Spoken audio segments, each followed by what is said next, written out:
Let's now learn about how to best prepare for an interview. You don't have to be afraid, and because you are unique and you do need to be different slightly to an extent.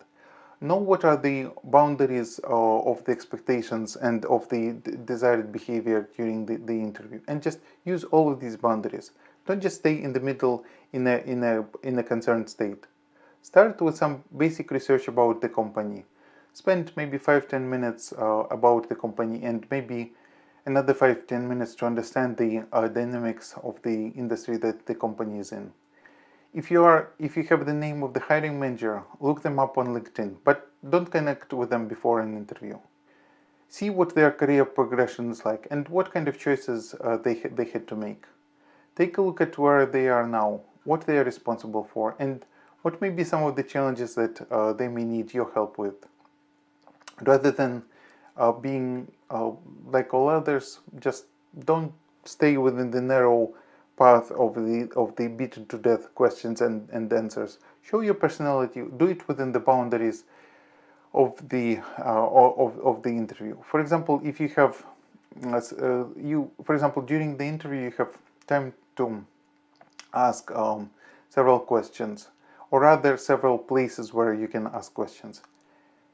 Ask them professional questions that show your true interests, and even ask the questions that may help you to turn around the situation, or even better, steer the interview direction in the direction where you need to go.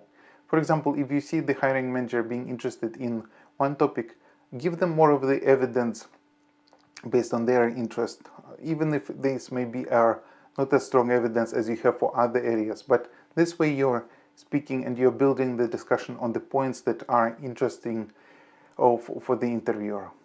You can do this by highlighting specific areas of your expertise.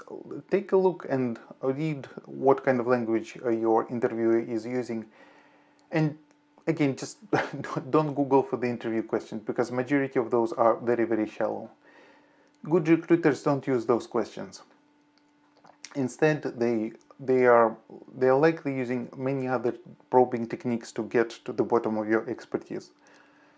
Therefore, for every area of your competency, write down 2 or 3 examples. For example, for a question, how did you deal with conflict? Write 2 or 3 examples of the situations or situations of projects or operational activities where you dealt with the conflict, and then maybe a few of the examples of how you have addressed them, and thirdly, what was the outcome of each.